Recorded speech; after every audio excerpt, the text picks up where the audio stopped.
Hi all welcome back to my YouTube channel. ಎಲ್ಲರೂ ಹೆಂಗದಿರಿ? ಎಲ್ಲರೂ ಆರಾಮದಿರಲ್ಲ? ನಾನು ಆರಾಮದೀನಿ ನೋಡ್ರಿ. ಇವತ್ತಿನ ವ್ಲಾಗ್ನ ಸ್ಟಾರ್ಟ್ ಮಾಡತ್ತೀನಿ. ಸೊ ಇವತ್ತು ಅಮ್ಮನೂರಾಗಿದ್ನಲ್ಲ, ಅಲ್ಲಿ ಒಂದು ಮದುವೆ ಬಂದಿತ್ತು. ಸೊ ಹಂಗಾಗಿ ಮದ್ವೆಗೆ ಹೋಗಿ ಬರಬೇಕು ಅಂತಂದು ರೆಡಿ ಆಗಿದ್ವಿ. ರಿಲೇಷನ್ ಆಗಬೇಕು. ಸೊ ರಿಲೇಷನ್ದೊಳಗೆ ಮದುವೆ ಇತ್ತು, ಹಂಗಾಗಿ ಮುದ್ದೆ ಬೇಳೆ ಇತ್ತು. ಮುದ್ದೆ ಬೇಳೆಗೆ ಹೋಗಿದ್ವಿ. ಹೆಂಗಂದ್ರೆ ಇವಾಗ ರೇನಿ ಸೀಸನ್ನು, ಮಳೆ ಅಂತೂ ಫುಲ್ ಹತ್ಬಿಟ್ಟಿತ್ತು. ಲಾರಿ ಮಾಡ್ಕೊಂಡು ಹೋಗಿದ್ವಲ್ಲ, ಇನ್ನೂ ಸದ್ಯ ಒಳಗೇನು ನೀರು ತೋರಿಸ್ಕೊಂಡಿಲ್ಲ, ಜಸ್ಟ್ ಹೊರಗಡೆ ಇತ್ತು. ಸೊ ಎಂಟ್ರೆನ್ಸ್ ಈ ಥರ ಫೋಟೋಶೂಟ್ ಮಾಡಿಸಿದ್ದು, ಡೆಕೋರೇಷನ್ ಎಲ್ಲ ಮಸ್ತ್ ಮಾಡಿದ್ರು. ಒಂದು ಸ್ವಲ್ಪ ಹೆಂಗಂದ್ರೆ ಇವರು ಒಂದು ಸ್ವಲ್ಪ ರಿಚ್ ಪಾರ್ಟಿನೇ. ಓಕೆ, ನನಗೆ ಎಂಟ್ರೆನ್ಸ್ ಎಲ್ಲ ಭಾಳ ಇಷ್ಟ ಆಯಿತು. ಸೊ ಒಳಗಡೆ ಇನ್ನು ಹೋಗೋಣ. ನನಗೆ ಕಂಪ್ಲೀಟಾಗಿ ತೋರಿಸೋದಷ್ಟು ಆಗಿಲ್ಲ. ಎಷ್ಟು ತೋರಿಸಿದ್ದೀನಿ ಅಷ್ಟೇ, ಎಷ್ಟು ಸಾಧ್ಯ ಅಷ್ಟು ತೋರಿಸಿನಿ ನಾನು. ಸೊ ಸ್ಟಾರ್ಟಿಂಗ್ ಗಣೇಶ ವಿಗ್ರಹ ಇಟ್ಟಿದ್ರು. ನಾನು ಯಾವುದೇ ಮದುವೆಗೆ ಹೋಗಲಿ ಈ ಥರ ಗಣೇಶನ ವಿಗ್ರಹ ಇಟ್ಟಾಗ ನನಗೆ ನಮ್ಮ ಮದುವೆನೇ ನೆನಪಾಗುತ್ತೆ. ಯಾಕಂದರೆ ನಮ್ಮ ಮದುವೆಗೂ ಗಣೇಶ ವಿಗ್ರಹನ ಇಟ್ಟಿದ್ರು. ಸೊ ನಾನು ಈ ಥರ ಇಲ್ಕಲ್ ಸ್ಯಾರಿನ ಹಾಕ್ಕೊಂಡಿದ್ನಿ. ಫುಲ್ ಮಳೆಯೆಲ್ಲ ಹತ್ಬಿಟ್ಟಿತ್ತು. ಇನ್ನೂ ಒಳಗಡೆನೇ ಇದು ಎಂಟ್ರೆನ್ಸು, ಬಟ್ ಒಳಗಡೆನೇ ಹೋಗೋದಿತ್ತು ಒಂದು. ಹಾಗಾಗಿ ಏನು ಅಷ್ಟು ಇದಾಗಲಿಲ್ಲ. ಊಟ ಮಸ್ತಿತ್ತು. ಶಿಕರ್ನಿ ಮಾಡಿಸಿದ್ರು. ಸೊ ಶಾವ್ಗಿದ್ದು ಪಾಯಸದ ಮಾಡಿಸಿದ್ರು, ಮಸ್ತಿತ್ತು. ಇನ್ನು ಮದುಮಕ್ಕಳೆಲ್ಲ ಡ್ಯಾನ್ಸ್ ಮಾಡತ್ತಿದ್ರು. ಸೊ ಅದು ಒಂಥರ ಖುಷಿ. ಮೇನ್ ಅಂತಂದ್ರೆ ಈ ಹುಡುಗಿಗೆ ಅಪ್ಪ ಇಲ್ಲ, ಹಾಗಾಗಿ ಅದು ಒಂದು ಬೇಜಾರಲ್ಲಿ ಒಂದು ಸ್ವಲ್ಪ ಇದ್ದು ಅನ್ನೋದೊಂದು ಬಿಟ್ಟರೆ ಮಸ್ತಾಯಿತು ಮದುವೆ ಅಂತೂ. ಸೊ ಒಂದು ಸ್ವಲ್ಪ ಎಂಜಾಯ್ ಮಾಡಿಕೊಂಡು ಇನ್ನು ಮನೆಗೆ ಬಂದ್ವಿ. ಇನ್ನು ಊರಿಗೆ ಹೋಗಿ ಬರಬೇಕು ಅಂದ್ಕೊಂಡ್ವಿ. ವಾಪಸ್ ಗಂಡಿನ ಮನೆಗೆ ಹೋಗಬೇಕು. ಬ್ಲೌಸ್ ಎಂಬ್ರಾಯ್ಡರಿಗೆ ಕೊಟ್ಟಿದ್ನಲ್ಲ, ಅವ್ರು ಮಾಡಿದ್ದೀನಿ ಅಂತ ಕಾಲ್ ಮಾಡಿದ್ರು. ಆ್ಯಕ್ಚುಲಿ ಒಂದು 4 days ಒಳಗೆ ಮಾಡಿದರು. ಹಾಗಾಗಿ ಇಸ್ಕೊಂಡು ಬರೋಕ್ಕೆ ಹೋಗಿದ್ನಿ. ಅದು ಡಿಸೈನ್ ಹೆಂಗಾಯ್ತು, ಎಷ್ಟು ಕಾಸ್ಟ್ ಬಿತ್ತು ಅಂತ ಅಂದು ಇನ್ನೊಂದು ವಿಡಿಯೋದೊಳಗೆ ಹೇಳ್ತೀನಿ. ಆಂಟಿ ಬಂದಿದ್ದರು. ಆಂಟಿಗೆ ಇವ್ರು ನೆನಪಾಗತ್ತಾರಂತಂದು ನೈಟ್ ಬಂದು ವಾಪಸ್ ಮಾರ್ನಿಂಗ್ ಹೋದರು. ಇನ್ನು ನಮ್ಮ ಟಗರೆಲ್ಲ ನಿಂತಿದ್ವು. ಎಷ್ಟು ನೀಟ್ ಅದ ನೋಡ್ರಿ.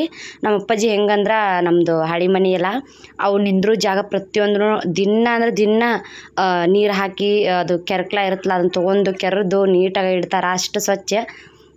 ಯಾಕಂದ್ರೆ ಸ್ವಲ್ಪ ಸ್ಮೆಲ್ ಜಾಸ್ತಿ ಇದ್ರದ್ದು. ಹಾಗಾಗಿ ನಾವು ಎಷ್ಟು ಹೈಜೀನನ್ನು ಮೇಂಟೈನ್ ಮಾಡ್ತೀವಲ್ಲ ಅಷ್ಟು ನಮ್ಗೆ ಲಾಭ ಅಂತ ಹೇಳ್ತೀವಿ. ಹಾಗಾಗಿ ನಮ್ಮ ಮನೆಯವರು ಒಂದಿಷ್ಟು ಟಗರಿಂದ ಅಥವಾ ಕುರಿ ಮರಿದು ಒಂದಿಷ್ಟು ವಿಡಿಯೋ ಮಾಡಿ ಕಳಿಸು ಹೆಂಗಿದಾವೆ ಅಂತ ಹೇಳತ್ತಿದ್ರು. ಹಾಗಾಗಿ ಅವ್ರಿಗೂ ಕಳಿಸ್ಬೇಕು, ನಮಗೂ ನಿಮ್ಮ ಜೊತೆ ಶೇರ್ ಮಾಡಬೇಕು ಅಂತ ಅನ್ನಿಸ್ತು. ಹಾಗಾಗಿ ವಿಡಿಯೋ ಮಾಡ್ಕೊಂಡು ಇದು ಭಾಳ ಅಂದ್ರೆ ಭಾಳ ಲಾಭ ಐತಿ. ಬಟ್ ಇದ್ರ ತಕ್ಕಂಥ ಚೆಂದಾಗಿ ಎಲ್ಲ ತಂದು ಹಾಕಿದ್ರೆ ಲಾಭ ಭಾಳ.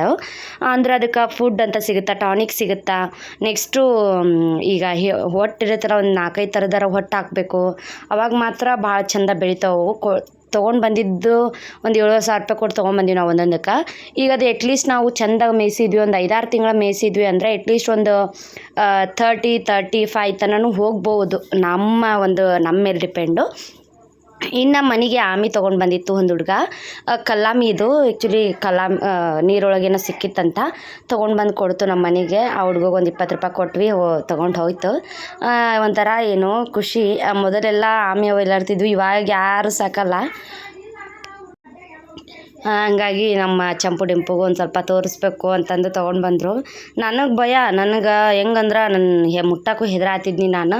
ಬಟ್ ಅವ್ರು ಹೆಂಗಂದ್ರೆ ಪೂರ ಅದನ್ನು ಮುಟ್ಟೋದು, ಅದನ್ನು ತೊಡಿ ಮ್ಯಾಗ ತೊಗೊಳೋದು ಮಾಡತ್ತಿದ್ರು. ನಾನು ಸುಮ್ಮನೆ ಬೇಡ ಇದು ಅಂತಂದು ಇದನ್ನು ಮಾಡಿದೆ. ನಮ್ಮ ಅಪ್ಪಾಜಿ ಬಂದ ತಕ್ಷಣ ಅಂದ್ವಿ, ಇಲ್ಲ ಆಮಿ ಸಿಕ್ಕೈತಿ ಅಂದ್ವಿ. ಅವರು ಬೇಡ, ಮೊದಲ ನಮ್ಮ ಅನ್ನು ಹೆಂಗಂದ್ರೆ ಡಿಂಪು ಇದಲ್ಲ ಭಾಳ ಕಿಡಿಗೇಡಿ, ಬಾಯಿ ಒಳಗೆ ಇಟ್ಕೊಂಡ್ಬಿಡ್ತಾಳೆ, ಬೇಡ ಸುಮ್ಮನೆ ಅದೆಲ್ಲ ಅಂತಂದರು.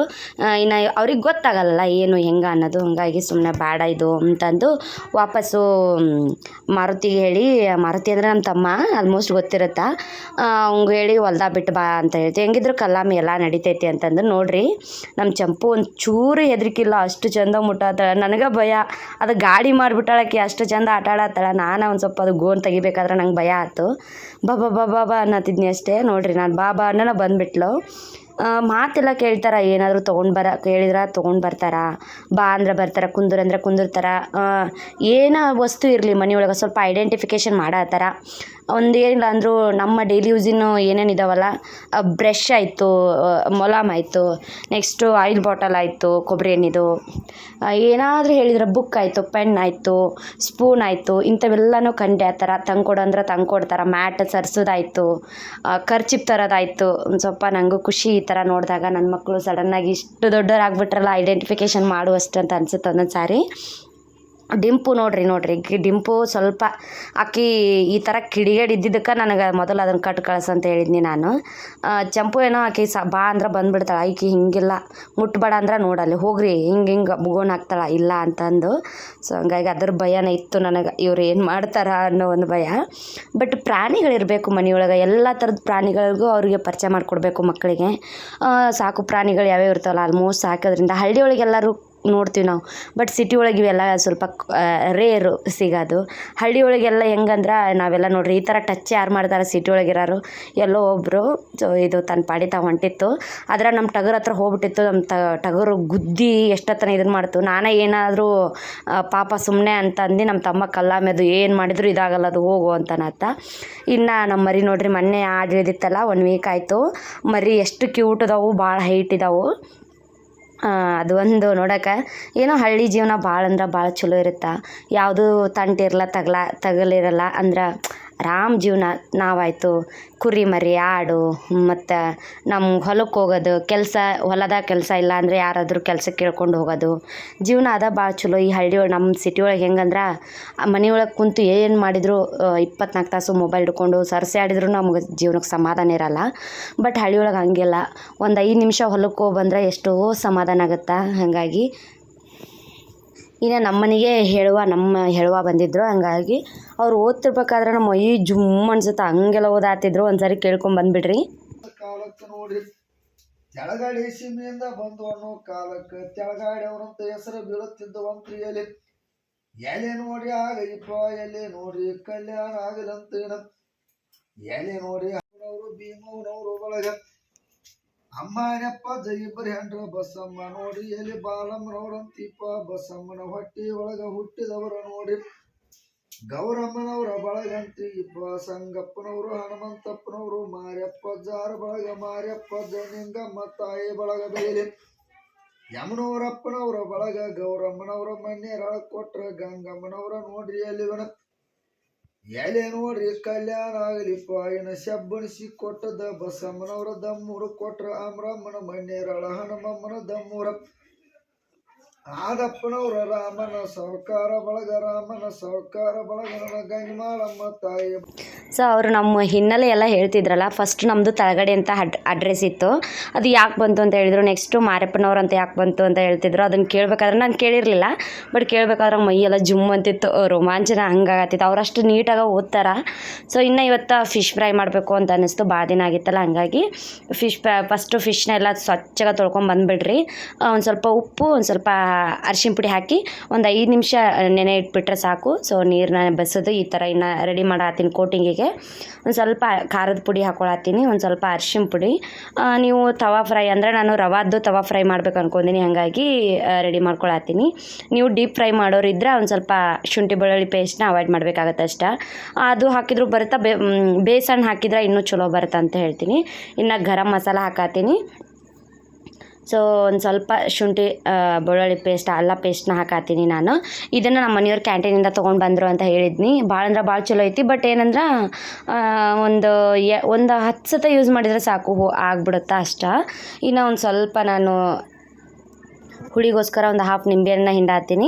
ಹುಂಚೆ ಹಣ್ಣಿನ ರಸನೂ ಹಾಕ್ಕೋಬೋದು, ಭಾಳ ಬೆಸ್ಟ್ ಬರುತ್ತೆ. ಬಟ್ ಹುಂಚೆ ಹಣ್ಣಿನ ರಸ ಹಾಕ್ಕೊಳ್ಳೋರಿದ್ರೆ ಹಸಿ ಖಾರ ಹಸಿ ಮೆಣ್ಸಿಕಾಯಿನ ಹಾಕ್ಕೊಡ್ರಿ, ಫ್ಲೇವರ್ ಚಲೋ ಬರುತ್ತೆ. ಸೊ ನಿಂಬೆಹಣ್ಣ ಒಂದು ಸಣ್ಣ ನಿಂಬೆಹಣ್ಣು ಇತ್ತು, ಹಂಗಾಗಿ ಪೂರ ನಿಂಬೆಹಣ್ಣು ಹಾಕ್ಕೊಳತ್ತೀನಿ. ದೊಡ್ಡದಿದ್ರೆ ಹಾಫ್ ಹಾಕ್ಕೊಂಡ್ರೆ ಸಾಕು. ಸೊ ಇದನ್ನು ನೀಟಾಗಿ ಮಿಕ್ಸ್ ಮಾಡಿಕೊಂಡು ಇನ್ನು ಇದಕ್ಕೆ ಕಾರ್ನ್ಫ್ಲೋರ್ನ ಹಾಕಬೇಕು. ಸೊ ಕಾರ್ನ್ಫ್ಲೋರ್ ನಿಮ್ಮ ಹತ್ರ ಇತ್ತು ಅಂದರೆ ಹಾಕ್ರಿ, ಇಲ್ಲ ಎಲ್ಲ ಕಡೆಯೂ ಸಿಗುತ್ತೆ. ಕಾರ್ನ್ಫ್ಲೋರ್ ಹಾಕೋದ್ರಿಂದ ಒಂದು ಸ್ವಲ್ಪ ಕ್ರಿಸ್ಪಿಯಾಗಿ ಬರ್ತೈತಿ ಅನ್ನೋದಷ್ಟೇ, ಮತ್ತೇನಿಲ್ಲ. ಇನ್ನು ಅದೇ ಒಂದು ಅಳತೆಯಿಂದ ಒಂದು ಬೇಸನ್ ಹಿಟ್ಟನ್ನು ಹಾಕ್ಕೊಳತ್ತೀನಿ ನಾನು. ಇಲ್ಲ ನೀಟಾಗಿ ಮಿಕ್ಸ್ ಮಾಡ್ಕೊಂಬಿಡೋನು, ನೀರೆಲ್ಲ ಹಾಕುವ ಅವಶ್ಯಕತೆ ಇಲ್ಲ. ಫಸ್ಟು ಅಲ್ಲ ಪೇಸ್ಟು ಮತ್ತು ನಿಂಬೆಹಣ್ಣಿನ ರಸ ಇರುತ್ತಲ್ಲ ಅದರೊಳಗೆಲ್ಲ ಚಲೋ ಹೊತ್ನಾಗ ಮಿಕ್ಸ್ ಮಾಡಿರಿ. ಇಲ್ಲ ಆಗಲಿಲ್ಲ ಅಂದಾಗ ಮಾತ್ರ ಸ್ವಲ್ಪ ನೀರು ಹಾಕ್ಕೊಂಡು ಮಿಕ್ಸ್ ಮಾಡಬೇಕು. ನೆಕ್ಸ್ಟು ರುಚಿಗೆ ತಕ್ಕಷ್ಟು ಉಪ್ಪು ಹಾಕ್ಕೊಳತ್ತೀನಿ. ಉಪ್ಪನ್ನ ಕಡಿಮೆನ ಹಾಕ್ಕೊಳ್ರಿ, ಯಾಕಂದ್ರೆ ಫಿಶ್ ಯಾವಾಗಲೂ ಸ್ವಲ್ಪ ಉಪ್ಪು ಇರುತ್ತೆ. ನೆಕ್ಸ್ಟು ನಾವು ಉಪ್ಪು ಮತ್ತು ಅರಿಶಿನ ಪುಡಿ ಒಳಗೆ ಹಾಕಿ ನೆನೆ ಇಟ್ಟಿರ್ತೀವಲ್ಲ ಒಂದು 5 ನಿಮಿಷ, ಹಾಗಾಗಿ ಸ್ವಲ್ಪ ಉಪ್ಪು ಕಡಿಮೆನ ಹಾಕ್ಕೊಡ್ರಿ. ಬೇಕಿದ್ರೆ ನೀವು ನಿಂಬೆಹಣ್ಣು ಹಿಂಡ್ಕೊಂಡು ತಿನ್ಬೋದು ಮೇಲೆ. ಸ್ವಲ್ಪ ಅಳತೆ ನೋಡಿಕೊಂಡು ಫಸ್ಟ್ ಟೈಮ್ ಮಾಡೋರು ಯಾರಾದ್ರೂ ಇದ್ದರೆ ಸ್ವಲ್ಪ ಉಪ್ಪನ್ನು ಕಂಟ್ರೋಲಲ್ಲೇ ಹಾಕಿರಿ ಯಾವಾಗಲೂ. ಸ್ವಲ್ಪ ನೀರನ್ನ ಹಾಕ್ಕೊಂಡು ಇನ್ನು ಒಂದು ಡೀಪ್ ಫ್ರೈ ಮಾಡುವಷ್ಟು ಅದಕ್ಕೆ ಮಾಡ್ಕೊಳತ್ತೀನಿ ಅಂದ್ರೇನು ಈ ಕಡೆ ದಪ್ಪನ ಆಗಬಾರ್ದು ಈ ಕಡೆ ಅಳುಕನ ಆಗಬಾರ್ದು ಮಿಡಲ್ ಮಾಡ್ಕೋಬೇಕು. ಸೊ ಈ ಕನ್ಸಿಸ್ಟೆನ್ಸಿ ಇದ್ರೆ ಮುಗೀತು. ಇನ್ನು ನಾವು ನೀಟಾಗಿ ತೊಳ್ಕೊಂಬಂದಿದ್ವಲ್ಲ ಮೀನನ್ನು, ಸೊ ಅದನ್ನೆಲ್ಲ ಮೀನನ್ನು ಇದ್ರೊಳಗೆ ಎದ್ದು ಬಿಡ್ತೀನಿ ನಾನು.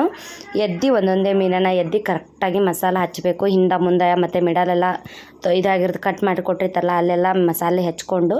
ಸೊ ನೀವು ರವಾದೊಳಗೆ ನೀವು ಫ್ರೈ ಮಾಡ್ತಿದ್ರೆ ಆನ್ ಸ್ಪಾಟ್ ಮಾಡ್ಕೋಬೋದು ನೀವು. ಇಲ್ಲ ನಾನು ಜಸ್ಟ್ ಮ್ಯಾಗ್ನೆಟ್ ಇದನ್ನು ಮಾಡ್ತೀವಿ ರವೆ ಹಚ್ಲಾರ್ದ ಮಾಡ್ತೀವಿ ಅಂದ್ರೆ ಒಂದು ಸ್ವಲ್ಪ 5 ನಿಮಿಷ ಬಿಡಬೇಕು, ಅದು ಕರೆಕ್ಟಾಗಿ ಮಸಾಲೆ ಎಲ್ಲ ಹೀರ್ಕೊಳ್ಳೋವರೆಗೂ. ಸೊ ನೋಡ್ತಿರ್ಬೇಕು ಈ ಥರ ಎಲ್ಲ ಮಸಾಲೆ ಹೆಚ್ಕೊಂಡು ಇನ್ನು ಒಂದೊಂದೇ ಹೆಚ್ಕೊಂಡು ಬಿಡ್ತೀನಿ. ಯಾಕಂದ್ರೆ ಒಂದೊಂದೇ ಹಚ್ಚಿ ರವಾದೊಳಗೆ ಎದ್ದಕ್ಕಿಂತ 5 ಉಷ್ಟು ಹಚ್ಕೊಂಡು ಆಮೇಲೆ ರವಾದೊಳಗೆ ಫ್ರೈ ಮಾಡಬೇಕಾದ್ರೆ ರವಾದೊಳಗೆ ಹಾಕ್ಕೊಂಡ್ರೆ ಭಾಳ ಬೆಸ್ಟ್ ಬರುತ್ತೆ. ಇನ್ನು ಉಷ್ಟು ಹಚ್ಕೊಂಡು ಬಂದುಬಿಟ್ನಿ ನಾನು. ಸೊ ಈ ಥರ ಆಗ್ಯಾವು. ಇನ್ನು ಇದಕ್ಕೆ ಒಂದು ಸ್ವಲ್ಪ ರವಾದೊಳಗೆ ಎದ್ದು ಹಾಕೋದಷ್ಟ. ನಾನು ಮಸಾಲೆ ಎಲ್ಲ ಹಿರ್ಕೊಳ್ಳಿ ಅಂತ 5 ನಿಮಿಷ ಬಿಟ್ಟೀನಿ. ಈ ಕಡೆ ತೆವಿನ ಕಾಯಕ್ಕಿಟ್ಟೀನಿ. ನಾರ್ಮಲ್ ಯಾವ ಹಂಚು ಯೂಸ್ ಮಾಡ್ತೀರಿ ಮಾಡಿರಿ, ದೋಸೆ ಹಂಚು ಯೂಸ್ ಮಾಡ್ತಿದ್ರು ಮಾಡ್ಬೋದು, ಅದರಲ್ಲೇನಿಲ್ಲ. ಬಟ್ ದಪ್ಪನ ಹಂಚು ಯೂಸ್ ಮಾಡೋದ್ರಿಂದ ಭಾಳ ಚಲೋ. ಇನ್ನು ಒಂದು ಸ್ವಲ್ಪ ಸಣ್ಣ ರವೆ ತೊಗೊಂಡಿನಿ. ದಪ್ಪನ ರವೆ ಎಲ್ಲ ಇದಕ್ಕೆ ಆಗಲ್ಲ, ಸಣ್ಣ ರವೆ ತೊಗೊಂಡಿನಿ.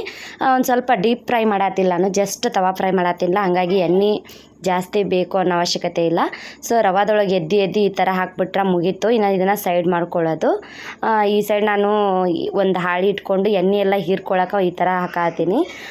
ಇನ್ನೂ ಅದು ಹೇಳ್ಬೇಕಂದ್ರೆ ಆ್ಯಕ್ಚುಲಿ ಎಣ್ಣೆ ಕರೆಕ್ಟಾಗಿ ಕಾಯ್ತು ಅಂದ್ರೆ ಆ ರವೆ ಬಿದ್ದೈತಲ್ಲ ಆ ರವೆ ಕೂಡ ಬೀಳಲ್ಲ, ಅಷ್ಟು ಚಲೋ ಆಗ್ತೈತಿ.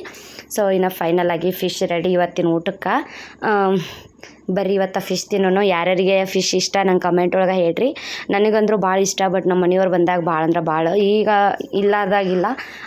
ಇಲ್ಲ ಅಪ್ಪಾಜಿ ಕಡೆ ಬಂದ್ವಿ ಅಂದರು ಅಲ್ಲಿ ಅವ್ರಿಗೆ ತಂದು ಕೊಡ್ತಾರೆ ಈಗೀಗ ಇಷ್ಟ ಅಂತಂದು. ಸೊ ಒಂದು ಸ್ವಲ್ಪ ಫಿಶ್ ತಿಂದು ಆರಾಮಾಗಿ ಅಡ್ಡಾಡೋದು.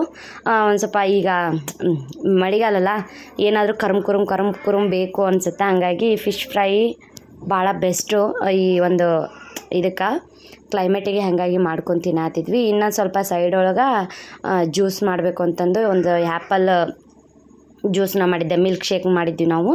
ಸೊ ಇನ್ನು ಅದನ್ನೊಂದಿಷ್ಟು ಕುಡಿದು ಆರಾಮಾಗಿ ನಿದ್ದೆ ಮಾಡಿದ್ರೆ ಮುಗೀತು. ಹೋಪ್ ಇವತ್ತಿನ ಲಾಗ್ ನೀವು ಎಂಜಾಯ್ ಮಾಡಿರಿ ಅನ್ಕೋತೀನಿ. ನೆಕ್ಸ್ಟ್ ಲಾಗ್ ಒಂದೇ ಸಿಗ್ತೀನಿ. Bye love you all.